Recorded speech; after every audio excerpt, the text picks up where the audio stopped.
आम बजट को चिकित्सा मंत्री रघु शर्मा ने निराशाजनक बताया। उन्होंने कहा कि बजट में जनता को कोई राहत नहीं दी गई। पिछले 2 महीने से किसान सड़कों पर है, लेकिन सरकार को इसकी कोई परवाह नहीं है। बजट में बेरोजगारी, साथ ही में आर्थिक समस्याओं को दूर करने का कोई भी उपाय नहीं किया गया, जिससे श्रमिकों की ओर भी कोई ध्यान इस बजट में नहीं दिया गया। हेल्थ इंफ्रास्ट्रक्चर को मजबूत करने पर भी जोर नहीं दिया गया, लेकिन कोई ठोस रणनीति इसके लिए नहीं बनाई गई। केंद्रीय वित्त मंत्री श्रीमती निर्मला सीतारमण जी द्वारा आज जो पेश किया गया बजट, वो पूरी तरह से निराशाजनक बजट है। उसमें बेरोजगारी दूर करने की कोई उपाय नहीं है, उसमें किसानों को राहत देने की कोई योजना नहीं है। देश का किसान 2 महीने से ज़्यादा सड़कों पर बैठा आंदोलन कर रहा है और 3 काले कानूनों को वापस लेने की बात कर रहा है।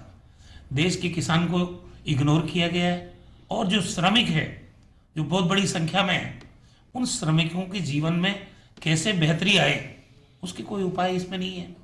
हेल्थ इंफ्रास्ट्रक्चर को मजबूत करने की बात की गई है, लेकिन उसको किस दिशा में ठोस प्रावधान इसके लिए किया जाना चाहिए, वो प्रावधान इसमें नहीं है।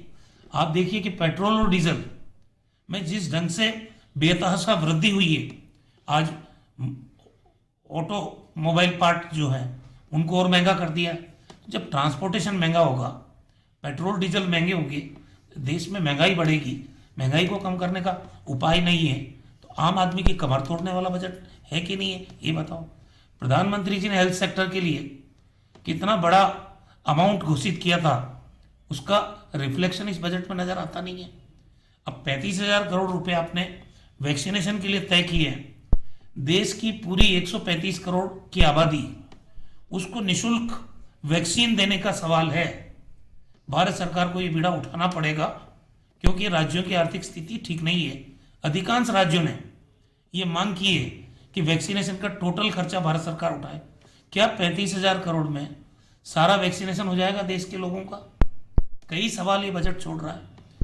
हमारी जो आयुष्मान भारत योजना है, उसमें जो NFSA के लोग हैं, उनका टोटल पैसा राज्य सरकार वहन कर रही है, और जो भारत सरकार का 59 लाख लोगों का है, उसका 60% भारत सरकार दे रही है, उसमें भी 40% राज्य को वहन करना पड़ रहा है।